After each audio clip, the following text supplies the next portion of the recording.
E eu queria começar falando de alma com você, né? Quando eu olho para tudo que você se transformou, né? E tudo que você tem pela frente, cada vez mais e mais e mais. Você sabia dentro de si, Rob, o que você queria? Você sabia...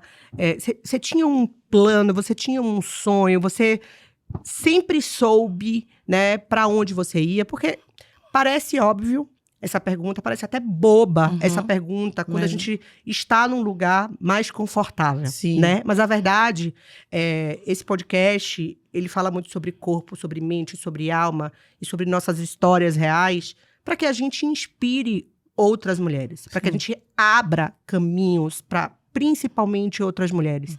Então, o que tinha dentro da sua alma, né? O que tinha dentro de você quando a Rob, menina, ainda no interior, queria realizar os seus sonhos? Eu acho que eu sempre fui... Eu não tive uma infância, assim, difícil. Eu nunca passei necessidade. Mas era como se eu tivesse a sensação de que eu estava num lugar que não era 100% o meu lugar. Vou dar um exemplo. Minha mãe sempre foi cabeleireira. E aí, a gente morou muito tempo em São José dos Campos. Depois a gente veio para São Paulo. Minha mãe sempre fez muita química. Então, luzes, né? Tintura. E aí, ela tinha um público, uma clientela que era, em sua maioria, de mulheres brancas. E aí, nisso, eu via mulheres de todas as profissões. Juíza, advogada, bancária, empresária. E eu via que minha mãe ativava muito a autoestima de todas essas mulheres, enquanto a autoestima dela não estava sendo ativada. E minha mãe sempre foi uma mulher que soube entrar e sair de qualquer lugar. Minha mãe aprendeu a falar inglês praticamente sozinha. A minha mãe sempre tinha uma coisa comigo de que eu não quero que você passe o que eu passei, porque é isso, né? Acho que minha avó teve a minha mãe para minha mãe não passar o que ela passou. Minha mãe me teve para que eu não passasse o que ela passou. E eu vou ter a Maria Eduarda, que é a minha filha, quando eu tiver. E o Malcolm, para eles não passarem o que eu passei. Tá definido. Já tá definido. Isso, tá bom. Maravilhosa. E aí, eu ficava me questionando. Eu falava assim, nossa... Eu lembro que eu tenho, assim, a cena clara na minha cabeça. Que de sábado o salão ficava muito cheio, muito lotado. E era a minha mãe, sozinha. E depois ela começou a ter algumas assistentes. Eu falava, nossa, mas... A minha mãe fez o cabelo de todo mundo, mas eu nunca vi minha mãe fazendo o cabelo dela. Porém, o meu cabelo estava sempre feito. A minha mãe, as clientes vêm, elas fazem a unha, né? Porque a gente tem isso de, toda sexta-feira ou a cada 20 dias, quem usa alongamento, vai fazer a manutenção. E eu via que minha mãe não tinha essa rotina dentro dela. Mas ela tinha toda uma rotina de responsabilidade, de preocupação, daquela loucura. E aí eu falei, não é isso que eu quero pra minha vida. Aí eu estudei durante muito tempo numa escola pública. E na escola pública já tinha a galera que tinha mais dinheiro do que eu, obviamente.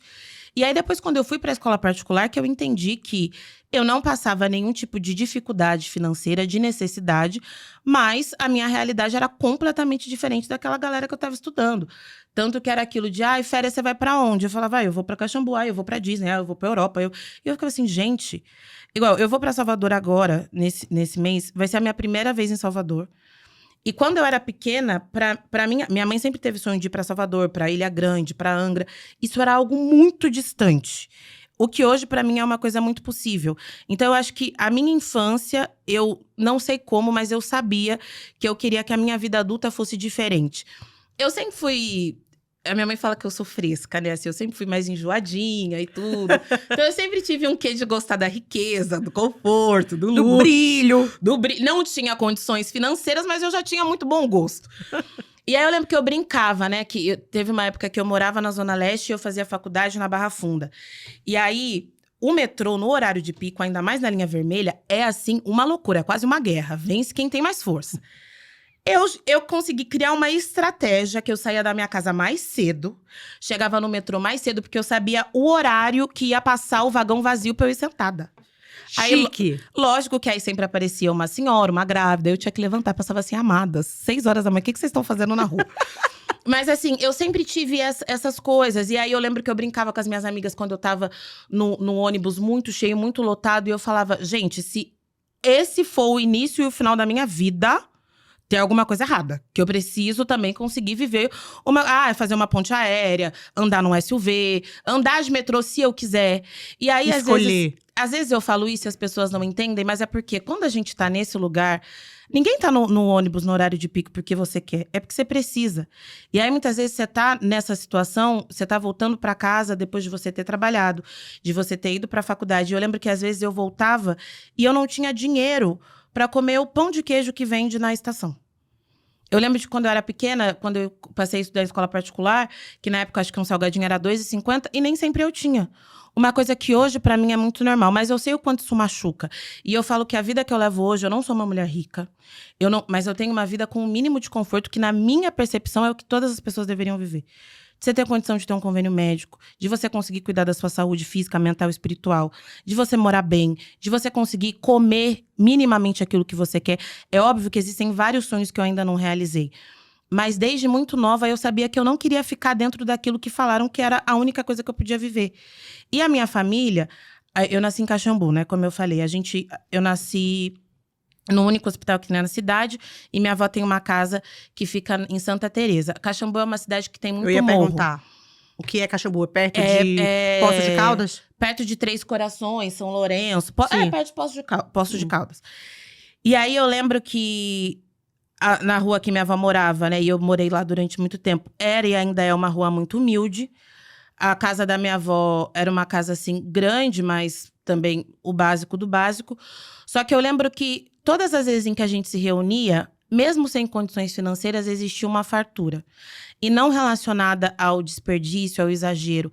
Mas a minha família sempre teve isso, da fartura, da prosperidade, apesar das dificuldades. E eu falo também que toda pessoa preta, por mais que a gente passe todas as questões que todo mundo sabe, né? Que a gente sofra o racismo, que a gente viva com isso constantemente, existe dentro da gente uma alegria que não é comum. Não é comum. E aí, eu queria viver essa alegria, na prosperidade. essa prosperidade, mas dentro do conforto que era nosso por direito também. Óbvio. Entendeu? Eu falava, eu não aceito ficar passando isso a vida inteira. Eu lembro da minha mãe ficar preocupada com a parcela da escola, com aluguel, que na época não era um aluguel caríssimo.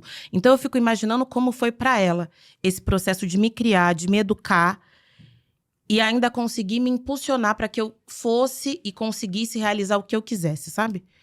É muito doido. Eu quero conhecer sua mãe. Ela é maravilhosa. Como ela chama? Janete Freitas. Janete. Manda um beijo pra ela. Chiquérrima? Beijo. Quero conhecer.